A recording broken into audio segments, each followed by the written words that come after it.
Hi everyone, this is the lecture to accompany Chapter 4 in your textbook. This is a brief overview of the important things you need to know about Chapter 4.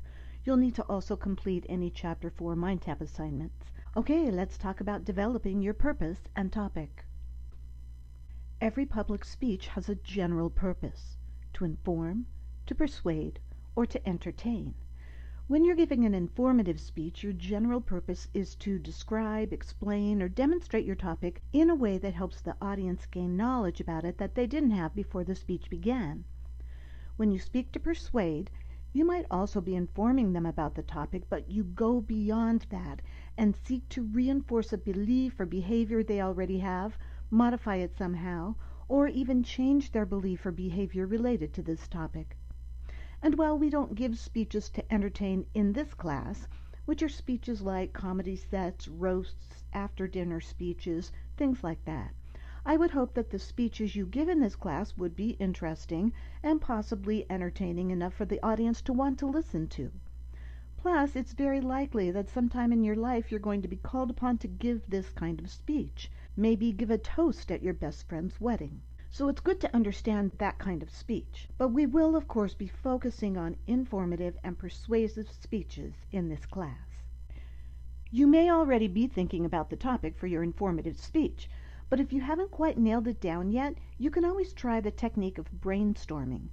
This is a way to generate a large number of ideas and waiting to evaluate them. When you brainstorm, you think about everything and anything and write it down without immediately deciding if it's a good or bad idea. Just write everything down. You can ask yourself questions like, what do I talk or text about with my friends? What are my interests and hobbies? What unique experiences have I had? What is my passion? What would I like to learn more about? You can also look at major news sources on television or the web, or you can browse images to see if something strikes you. You can talk to other people to find out what they think. Do this until you have a good list of topics. Then you can start evaluating them.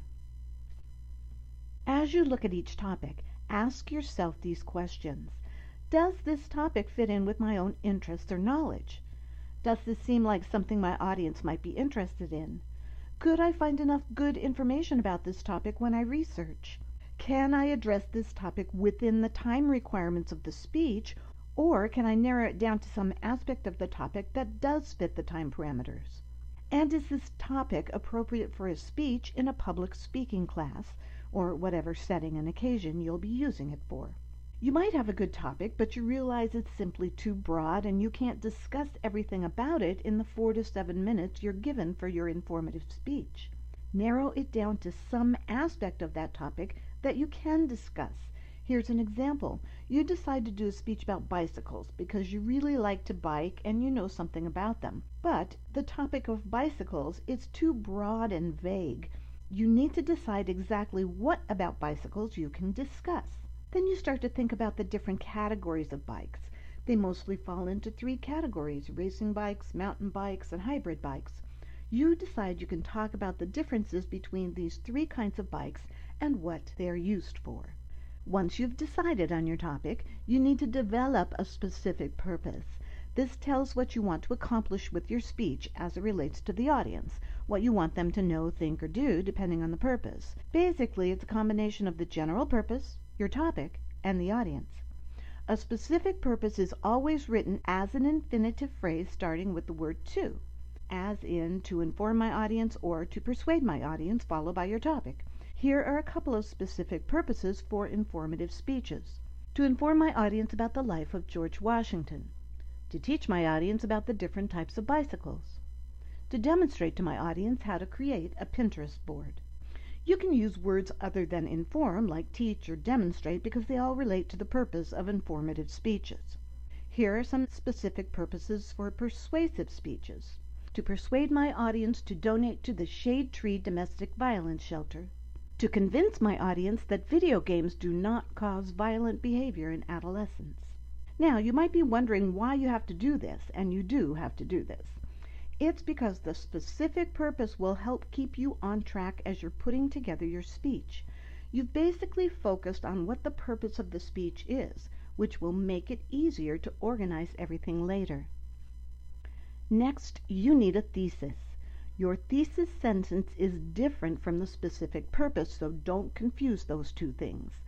The thesis basically captures the big central idea of your speech, and in one sentence tells exactly what it's about. It often hints at or states your main points, which are the specific things you'll be addressing in the body of the speech. Now, make sure it's neither a sentence fragment nor an entire paragraph. You should be able to express the essence of your speech in a single declarative sentence. Here are some examples.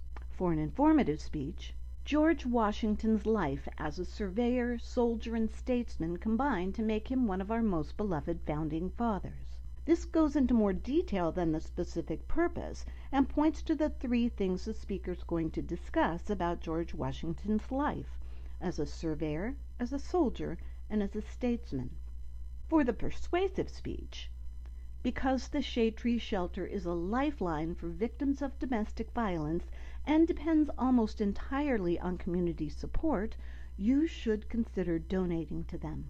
This thesis shows the main arguments in this speech: that the shelter is a lifeline for victims, that it depends largely on community support, and that the audience should donate to them.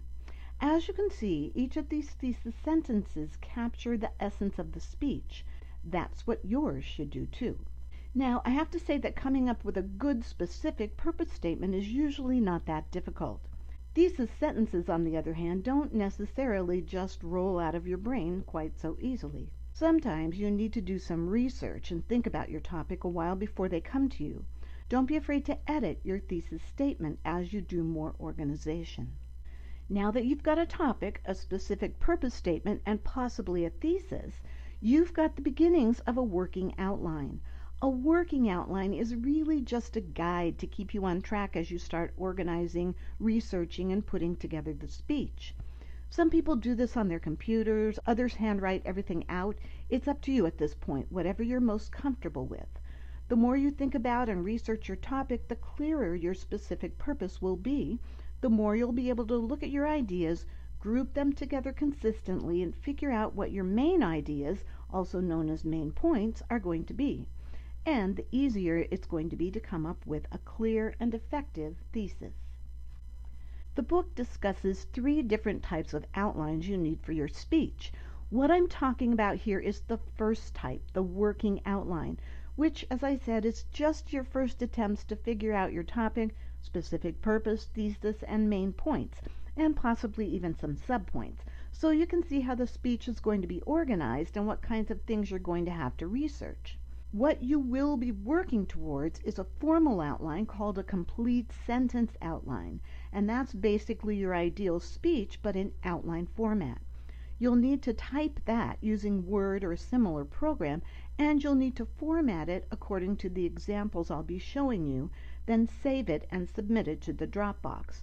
But when you speak, you won't be using that outline. You'll be using speaking notes, which the book refers to as a presentation outline.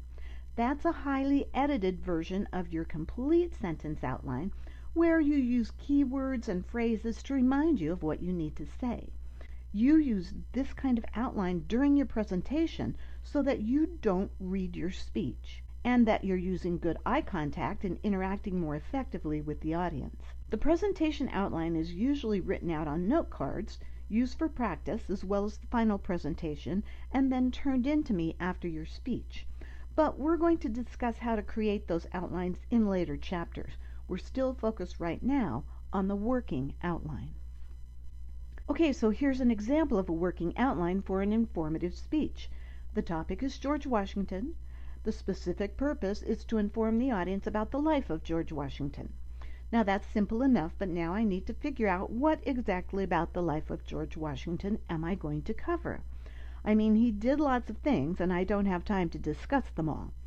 What I decide to do is touch on 3 aspects of his life: his early years as a surveyor, his military service, and his presidency.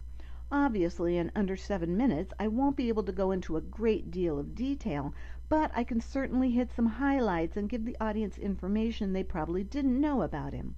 So this helps me to focus my research on these 3 aspects of his life. Here's an example of a working outline for persuasive speech. My topic is Shade Tree Shelter. My specific purpose is to persuade my audience to donate to the shelter. Now, when you want people to do something, you generally have to give them reasons to do it. So I decide to argue that the shelter does a lot for domestic violence victims, and they're heavily dependent on community support, so the audience members should consider donating. Now, I can see that I need to look for evidence showing how Shade Tree helps victims, evidence about the way they get funding and how much comes from individual donations, and then show or tell the audience how they can donate and how good they're going to feel when they do. I hope you can see that a working outline is like a tentative plan for your speech, that it helps you focus in on how the speech should be organized and what you need to do to start putting it all together. Okay, you're ready to go to MindTap.